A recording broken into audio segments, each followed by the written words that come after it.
First, let me give a small summary of my personal experience. 5 years ago, in the beginning of my trading career, I faced negative effects of brokerage frauds, stop hunting, slippage, continuous false quotes, and refusals to pay profits. However, I had no idea how to separate imperfections of my trading system from brokerage influence. There was the problem. Moreover, I had no idea about the basic reason of these frauds, hidden conflict of interest, in Forex retail sector. It turned out that a motivation of cheating will always exist, and all we can do is to control our broker. Look at the results of Philadelphia Financial Research, a global hedge fund. In 2011, U.S. Securities Exchange Commission asked this independent expert to do evaluation of Forex retail industry and to research correct statistical data. These are the results. As can be seen, approximately 70% of accounts have been exhausted by the end of a quarter. The probability of deposit loss is comparable to chances in a betting company where orders are internalized and not transmitted outside. In 2010, revenues of U.S. retail brokers represented 70–80% of their clients' balances. Asset relation of 70% is enormous for most fund managers. For example, Julius Baer, Swiss private wealth manager, demonstrates only 1.1 per year. It means that retail brokers partially internalize order flow and generate additional revenue as a market maker. Stop losses and spread betting compose basic revenue of retail forex. It is more profitable to play the role of market maker than to transmit all orders directly to the interbank market. Why? Just because of this poor statistic. According to investigation of CDFX of 2014, more than 10% of clients expect 40% of monthly return, while it is known that 40% per year is a nice profitability of top American hedge fund. It means that extremely risky money management is a basic reason of sad statistics. You can look at this figure. This is an interesting disclosure of wonder. As you see, margin calls frequency has exponential dependence on leverage. This is the reason why marginal trading can be considered as gambling in some cases. This is the reason why companies tend to internalize orders. The broker plays the principal role and takes the other side of the client's trade, at least partially. However, the most interesting and sad fact is that this scheme of work is the only one possible for retail broker. Why?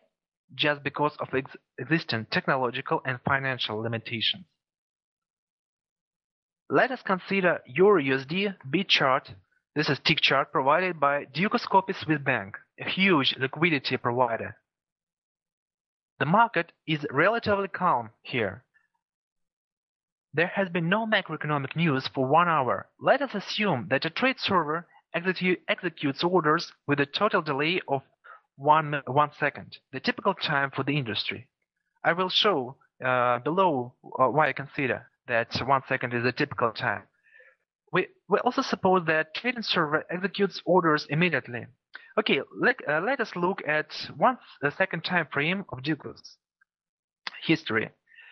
And this is the frame of 35 ticks inside. If broker promises instant execution, then a request to sell at 1.12770 will lead to 35 reports before a bank confirms it.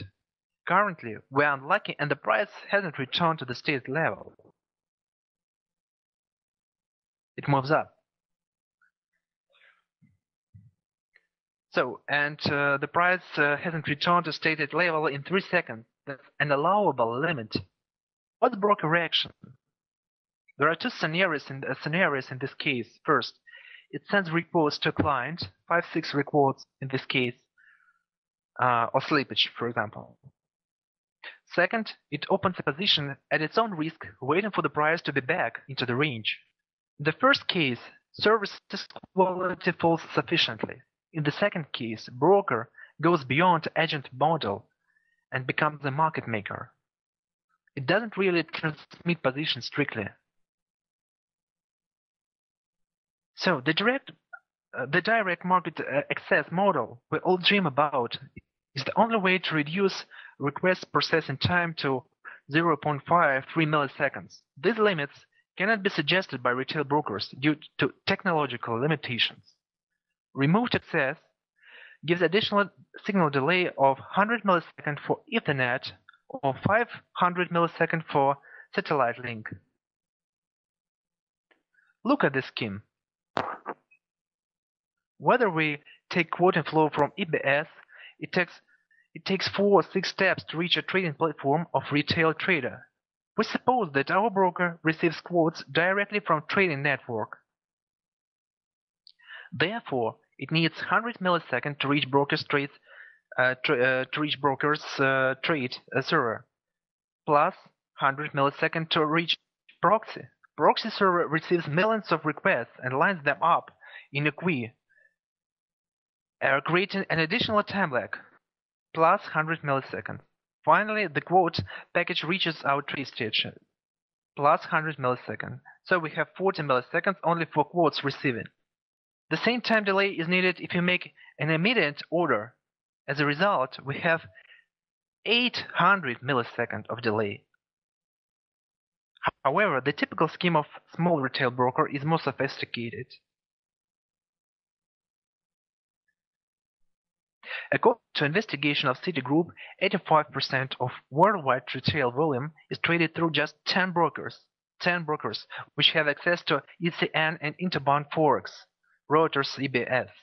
That is why the real typical delay of quote order chain reaches at least 1 second. Such delays provide nice possibilities for arbitrage trading.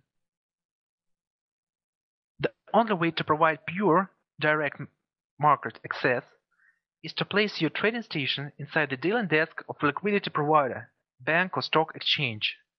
Global funds have such opportunities, but we don't. I would like to remark that ECN models, direct DMA and no dealing desk slogans are just results of marketing policy. Technologically, DMA is impossible for retail FX brokers and retail traders using personal computers and Ethernet. That is why the real model can be represented in the following way, like in this figure. Most of small brokers use more stable, capitalized prime brokers to hedge their risks. It means that their imbalanced position of risky huge orders are transmitted to outside markets of other prime brokers. These companies, in their turn, partially internalize orders and transmit risky positions to interbank market.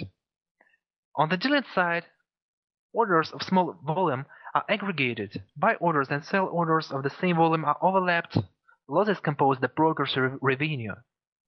A residue is provided by the broker's capitalization or transmitted to prime broker or bank.